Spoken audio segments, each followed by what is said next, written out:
Party کا register ہونا وہ آئین پاکستان کے تحت اور پاکستان کے قوانین کے تحت گورن ہوتا ہے. ہر جماعت جو ہے اس کو کچھ لوازمات پورے کرنے پڑتے ہیں یہ ثابت کرنے کے لیے کہ وہ پاکستان کی سیاسی جماعت ہے اور پاکستان کے مفاد میں کام کرے گی.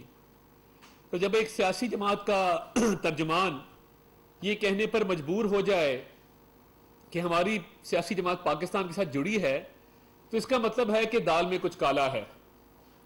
ہمیں فورن فنڈنگ کے تمام دستاویزات دیکھنے کے بعد اس بات کا یقین ہو گیا ہے کہ یہ جو غیر ملکی ممنوعہ فنڈنگ تھی یہ معاملہ اتنا سادہ نہیں ہے کہ صرف عطیات باہر سے لیے گئے. پوری دنیا میں جب پولیٹیکل پارٹیز فنڈنگ لیتی ہیں تو اس کے پیچھے کچھ مقاصد ہوتے ہیں, کچھ لابیسٹ ہوتے ہیں جو پولیٹیکل پارٹیز کی فنڈنگ کرتے ہیں اس بیسس پر کہ جب وہ سیاسی جماعت برسر اقتدار آئے گی تو وہ پالیسی میکنگ میں, پالیسی سازی میں ان لابیسٹ کے مفادات کا خیال رکھے گی. تو یہ جو امریکہ سے کچھ لوگوں سے فنڈنگ لی گئی جس کے اندر یہودی شامل ہیں, جس کے اندر جو کچھ بھارتی نژاد امریکی ہیں وہ شامل ہیں, تو ان کا کیا مفاد تھا کہ وہ پاکستان میں ایک سیاسی جماعت کو فنڈ کر رہے تھے. چلیں ایک محنت مزدوری کرنے والا اوورسیز پاکستانی جو اس ملک کے لیے قربانیاں دیتے ہیں, اس ملک کے زر مبادلہ میں اضافہ کرتے ہیں, ان کی حد تک تو چلیں ٹھیک ہے کہ جو فنڈنگ انہوں نے کی ہے وہ مختلف پولیٹیکل پارٹیز کی فنڈنگ کرتے ہیں. مگر میں یہ سمجھنے سے قاصر ہوں کہ امریکہ میں بیٹھے ایک یہودی کا کیا مفاد ہوگا کہ وہ تحریک انصاف کی فنڈنگ کرے. بنیادی سوال ہے.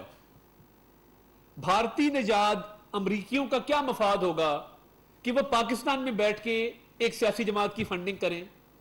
ممنوعہ فنڈنگ اپنی جگہ پہ, ممنوعہ فنڈنگ لینے کی ریپریکشنز, اس کی سزا, اس کی قانونی پہلو اپنی جگہ پہ.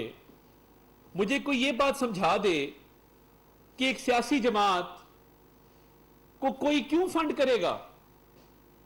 اب دیکھیے دو چیزیں ہیں. پہلی تو یہ ہے کہ امریکہ میں اور باقی ملکوں میں بیٹھے یہودی اور امریکی نژاد جو بھارتی نژاد جو شہری ہیں ان کو اتنی محبت ہے تحریک انصاف سے, ان کو پتا ہے کہ یہ جماعت پاکستان کے مفاد کے خلاف کام کر سکتی ہے, یہ جماعت پاکستان کے دشمنوں کے ایجنڈے کو پروان چڑھا سکتی ہے, یہ جماعت پاکستان کی جڑوں کو کھوکھلا کر سکتی ہے. ایک تو یہ وجہ ہو سکتی ہے. دوسری وجہ یہ ہے کہ ان کے کچھ ویسٹڈ انٹرسٹ ہیں, کچھ مفادات ہیں پاکستان کے اندر جن کو وہ چاہتے تھے کہ وہ اس جماعت کے ذریعے اپنے مذموم مقاصد کو پورا کریں. تو یہ اچھا کیا کہ فواد چودھری صاحب نے آج وضاحت کر دی کہ تحریک انصاف کی اور پاکستان کی ایک ہی جو ہے وہ آپس میں جڑے ہیں, ایک ہی ہیں. یہ اچھا کیا, اس وضاحت کی ضرورت تھی. مگر یہ آنے والے دنوں میں آپ دیکھیں گے ایک مسکنسیپشن بھی تھا کہ غالباً الیکشن کمیشن کے فیصلے کے 15 دن کے اندر کوئی ریفرنس دائر کرنا ہے. ایسا نہیں ہے. وزیر قانون اعظم نذیر تارڑ صاحب اس پہ روشنی ڈال چکے ہیں, تو خاطر جمع رکھیں, قانونی کارروائی انشاءاللہ پوری ہوگی.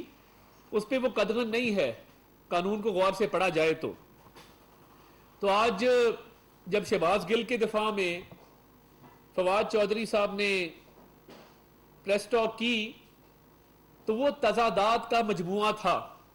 ایک طرف عمران خان صاحب فرماتے ہیں کہ شہباز گل صاحب کو برہنہ کر کے جیل میں مارا پیٹا گیا اور اس کے نتیجے میں اڈیالہ جیل کے سپرنٹینڈنٹ اور راول پنڈی ریجن کے ڈی آئی جی جیل خانہ جات کا تبادلہ کر دیا جاتا ہے.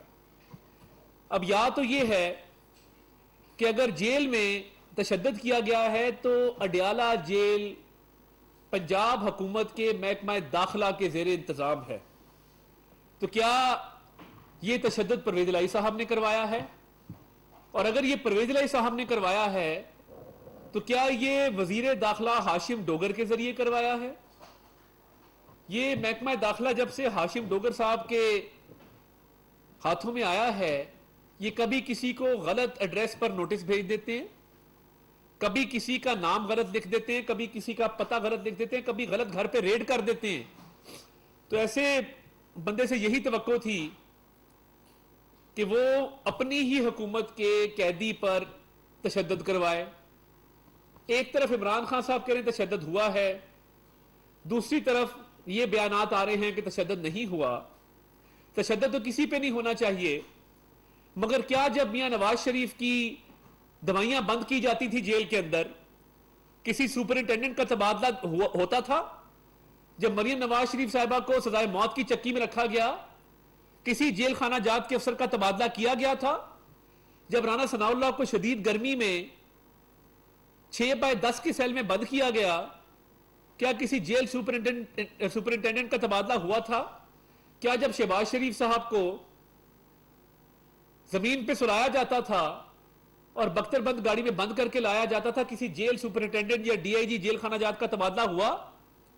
تو یہ کیا وجہ ہے کہ ایک ایسا لاڈلا جس نے پاکستان کی سالمیت کے خلاف بیان دیا، جس نے ملک دشمن بیانیے کے حوالے سے بات کی، اس کو ایک رات جیل میں گزارنی پڑتی ہے تو پوری انتظامیہ ہل جاتی ہے، اور سپرنٹینڈنٹ اڈیالہ جیل سے لے کے ڈی آئی جی جیل خانہ جات کا تبادلہ کر دیا جاتا ہے. میں تو ریکویسٹ کروں گا honourable supreme court of Pakistan سے کہ اس کا سو موٹو نوٹس لیا جائے کہ ایک قیدی کی وجہ سے پوری جیل کی انتظامیہ تبدیل کر دی گئی ہے. یہ غضب خدا کا، اختیارات کا ناجائز استعمال اور کیا ہوتا ہے؟ یعنی جیل پنجاب حکومت کے زیر انتظام ہے، پنجاب میں پی ٹی آئی کا اور کاف لیگ کا الحاق ہے، محکمہ داخلہ اس کی ذمہ دار ہے، اور عمران خان صاحب کہتے ہیں کہ تشدد کیا گیا، اور اس کے بعد آپ افسران کے تبادلے کر دیتے ہیں. تو یہ تو بڑی عجیب سی بات ہے کہ پرویز الہی صاحب نے تشدد کروایا شہباز گل پر، اور پھر ہاشم ڈوگر جو وزیر داخلہ ہے اس نے سپرنٹینڈنٹ کا اور ڈی آئی جی جیل خانہ جات کا تبادلہ کر دیا. میں یہ سمجھنے سے قاصر ہوں کہ یہ پنجاب میں کس قسم کی حکومت ہے کہ جس کو سر پیر ہی نہیں پتا کہ معاملات کہاں جا رہے ہیں اور کون کیا کر رہا ہے. دیکھیے، تفتیش کے دوران جو انکشافات ہوئے ہیں، پولیس نے اپنا موقف رکھا ہے سامنے اور مزید ریمانڈ کی استدعا کی ہے. اور یہ دیکھیے، وائٹ کالر کرائم میں کوئی ملک مخالف بیانیہ نہیں تھا، کوئی اینٹی سٹیٹمنٹ نہیں تھی، مگر آپ دیکھیں کہ نیب کے کیسز میں 88 دن کا ریمانڈ ہے، 88 ڈیز، 60 دن کا ریمانڈ ہے. آہا چیمہ ایک فرشناز افسر ہیں، ان کے ساتھ ٹارچر کیا جاتا تھا، وہ آج تک گلہ بھی نہیں کیا. یہ پی ٹی آئی والے ہیں جن کو عادت پڑ گئی ہے کہ ہلکی سی سختی آئے تو دھاڑے مار مار کر رونا شروع کر دیتے ہیں، چیخیں مارنا شروع کر دیتے ہیں. ہمارے ساتھ کیا نہیں ہوا؟ اور یہ سیاسی انتقام نہیں ہے کیا؟ اگر یہ ملک مخالف بیان نہ دیا تھا شہباز گل نے، تو کیا شہباز گل جیل میں ہوتا؟ کیا اس کو بلا وجہ پکڑا گیا ہے؟ کیا اس پہ چرس ڈالی گئی ہے؟ کیا اس پہ ہیروئن ڈالی گئی ہے؟ تو بات یہ ہے کہ آپ لوگ ظلم کی انتہا کرتے رہے ہیں اور ہم نے اف تک نہیں کیا. جیلوں کے اندر جو سلوک ہوتا تھا، جو جسمانی ریمانڈ 60 سے لے کے 88 دنوں تک بھی ہوا ہے، تو یہ 2 دن کا ریمانڈ اور 2 دن کی جیل میں کیوں زلزلے آ رہے ہیں؟ کیوں پوری انتظامیہ ہل کے رہ گئی ہے کہ افسران کے بھی تبادلے ہو رہے ہیں، الزامات بھی لگ رہے ہیں، چیخو پکار بھی ہے؟ تو حوصلہ کیجئے، یا تو ملک مخالف بیانیے کو کھل کے اس کی تردید کرے، اس کی مذمت کریں. اور چیف آف سٹاف کی پوزیشن پہ ایک آدمی ہے، وہ چیف آف سٹاف کس کا ہے؟ وہ عمران خان کا ہے. تو کیا عمران خان صاحب نے بطور چیئرمین تحریک انصاف اپنے چیف آف سٹاف کو اسٹیٹمنٹ دینے پہ چیف آف سٹاف کے عہدے سے برطرف کیا؟ اس کا جواب ہے نہیں. تو یا آپ پاکستان کے ساتھ کھڑے ہیں یا آپ اس ملک دشمن بیانیے کے ساتھ کھڑے ہیں جس کو شہباز گل نے پروموٹ کیا. آپ کو تو چاہیے تھا کہ آپ پہلے دن ہی ایک نوٹیفیکیشن نکالتے کہ شہباز گل چیف آف سٹاف نہیں رہے گا کیونکہ اس نے پارٹی پالیسی کی خلاف ورزی کی ہے. اور اس سارے کھیل میں پرویز الہی صاحب پیچھے سے بیٹھ کر ڈورے ہلا رہے ہیں اور وہ اس ملک دشمن بیانیے کے سب سے بڑے پروموٹر اس لیے ہیں کیونکہ وہ آج جیل کی انتظامیہ کو چینج کر رہے ہیں, وہ جیل میں ملاقاتیں کروا رہے ہیں, وی وی آئی پی پروٹوکول دے رہے ہیں. تو یہ سارے تانے بانے ملتے ہیں پرویز الہی صاحب سے بھی. تو کیا پرویز الہی صاحب نے عمران خان صاحب کو یہ تجویز دی کہ شہباز گل کو چیف آف سٹاف کے عہدے سے برطرف کیا جائے اور اس بیان سے دوری اختیار کی جائے؟ نہیں, کیونکہ یہ جو فورن فنڈنگ ہے, یہ ملک دشمنوں سے جو پیسے لیے ہیں اس معاوضے کے عوض کچھ کام تو کر کے دکھانا تھا نا. وہ کام کر کے دکھایا. پہلے سٹیٹمنٹ دی کہ میں اقتدار سے باہر زیادہ دیر رہا تو خدا نہ خواستہ کہا کہ پاکستان کے 3 ٹکڑے ہو جائیں گے. اب اس ملک دشمن بیانیے کو پروان چڑھا رہے ہیں اور اس میں کاف لیگ مکمل ساتھ ہے. مونس الہی نے ایک دفعہ بھی مذمت نہیں کی اور آپ دیکھیں کہ پوری پروٹیکشن مل رہی ہے. جیل کے افسروں کے تبادلے ہو رہے ہیں. پہلے تشدد کی کہانی گھڑی جاتی ہے, اس کے بعد جیل کے افسروں کا تبادلہ کیا جاتا ہے. بھائی آپ نے تشدد کیا اور آپ ہی افسروں کو ہٹا رہے ہیں. یہ مطلب مجھے سمجھ نہیں آئی کہ جیل پنجاب حکومت کی ہے, وہ کہتے ہیں کہ تشدد ہوا اور اس کے بعد افسران کے تبادلے ہوئے, پھر کہہ رہے تشدد نہیں ہوا. تو یہ جیل کے افسران کو ہٹانے کا بہانہ تھا کہ تشدد ہوا ہے. جی تو پرویز الہی صاحب کیوں کیا تشدد؟ اور اگر غلط کیا تو پھر جیل کے افسران کو ہٹایا, اگر صحیح کیا تو پھر جیل کے افسران کو کیوں ہٹایا؟ اور اگر تشدد نہیں ہوا تو پھر جیل کے افسران کو ہٹانے کا کیا جواز ہے؟ یہ نااہلوں نالائقوں کا ایک ٹولہ ہے جو اس ملک میں انارکی پھیلانا چاہتے ہیں, انتشار پھیلانا چاہتے ہیں, ملک دشمن بیانیے کو پروموٹ کرنا چاہتے ہیں. اور یہ آپ نے دیکھ لیا جب پچھلے 2-4 دنوں میں ہوا کہ کیسے ایک کے بعد ایک بیان دوسرے سے نہیں ملتا. اور آج ایک اور موضوع جس میں میں بات کرنا چاہتا ہوں وہ عمران نیازی صاحب کے کاغذات نامزدگی ہیں جو مختلف حلقوں میں داخل ہوئے ہیں.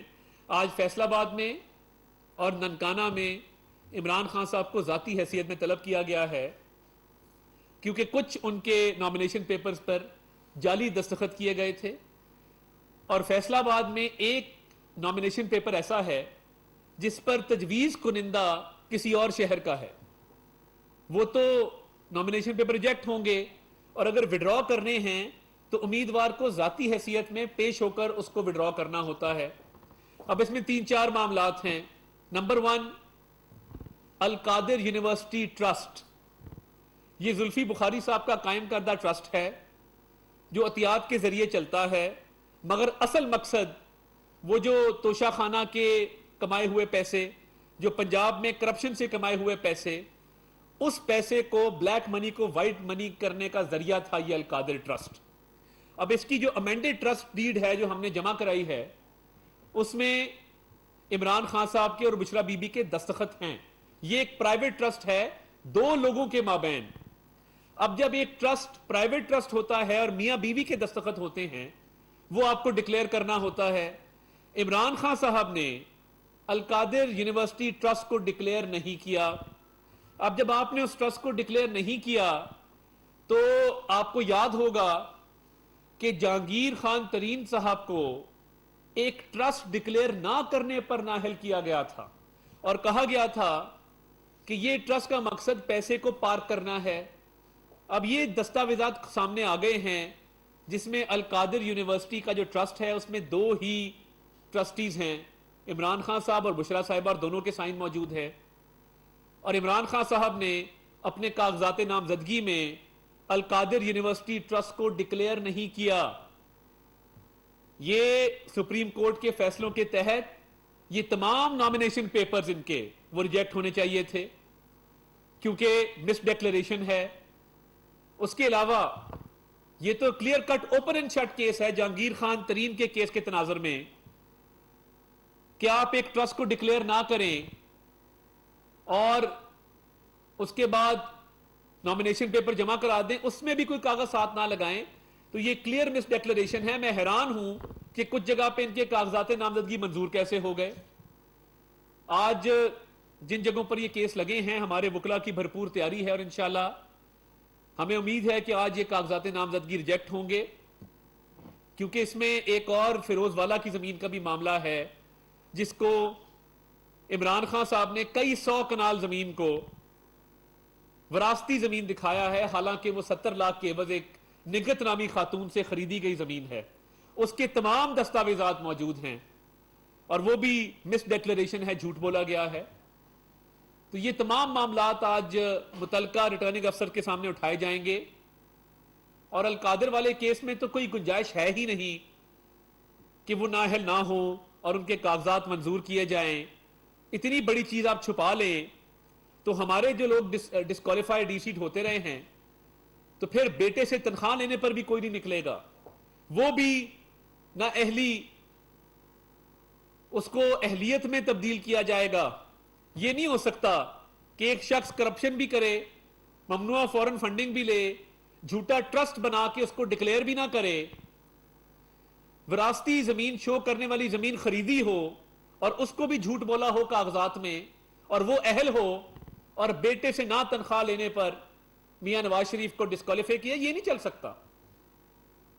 یہ اتنی بڑی ایک دلیل ہے کہ آپ نے ٹرسٹ ڈکلیئر ہی نہیں کیا ہوا، تو یہ قانون کا دورہ معیار نہیں ہوتا، انصاف کا دورہ معیار نہیں ہوتا، یہ ساتھ ساتھ چلے گا۔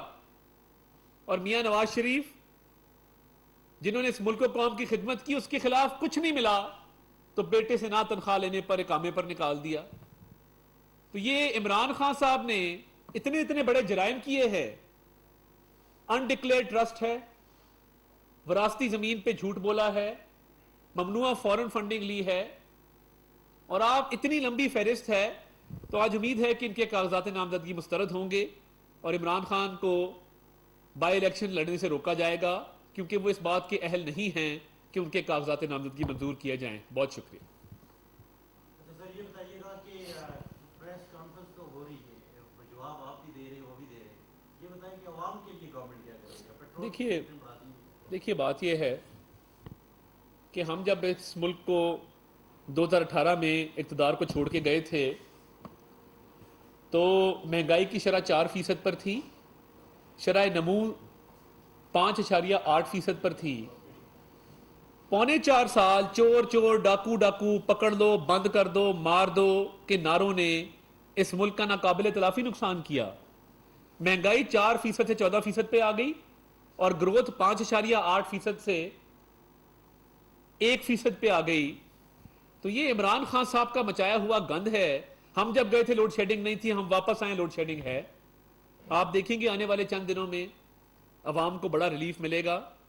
جس طریقے سے روپیہ مستحکم ہو رہا ہے، ہر گزرتے دن کے ساتھ ڈالر کے مقابلے میں روپے کو استحکام حاصل ہو رہا ہے، آپ دیکھیں گے کہ انشاءاللہ آنے والے دنوں میں مزید بہتری آئے گی اور عوام کو وزیر اعظم انشاءاللہ بہت بڑی خوشخبری بھی سنائیں گے اور اس مہنگائی سے چھٹکارا بھی حاصل ہوگا۔ مگر اصل ذمہ دار اس کا عمران نیازی ہے۔ ہم تو پیٹرول بھی سستا چھوڑ کے گئے تھے، اس نے کیا یہ کہ اس نے IMF کے ساتھ معاہدہ کر کے توڑ دیا اور اتنی تاخیر کر دی کہ آج پوری قوم اس کا خمیازہ بھگت رہی ہے۔ ایک سڑک نہیں بنائی، ایک پل نہیں بنایا، ایک نیا ہسپتال، ایک نئی یونیورسٹی نہیں بنائی۔ ہر مرض کا علاج تھا کہ ترجمانوں کا اجلاس بلا لو، کالی اینک پہنو بند کمرے کے اندر اور ترجمان بٹھا کے میڈیا اسٹریٹجی بناؤ۔ آج بھی سوشل میڈیا پہ چل رہی ہے جو اس کی اپوزیشن چل رہی ہے۔ حکومت بھی سوشل میڈیا کے اوپر تھی۔ سوشل میڈیا اچھی چیز ہے، اس کا استعمال ہونا چاہیے، مگر ملک کی بربادی سوشل میڈیا کے ذریعے نہیں ہونی چاہیے۔ انہوں نے حکومت ہی سوشل میڈیا پہ چلائی اور آج ملک کو اس دھانے پہ کھڑا کیا ہے۔ تو اب انشاءاللہ اللہ تعالیٰ کے فضل سے قابل ہاتھوں میں اس ملک کی باغ دوڑ ہے، انشاءاللہ بہتری ہوگی۔ سر ایک سوال ہو رہا ہے، میاں صاحب کراچی ایئرپورٹ پہ اتریں گے، لاہور یا اسلام آباد، فیصلہ ہوا ہے؟ اللہ تعالیٰ کے فضل سے پورا پاکستان میاں نواز شریف کا ہے۔ میاں نواز شریف نے اس چمن کی آبیاری کی ہے، اس ملک کو سنوارا ہے۔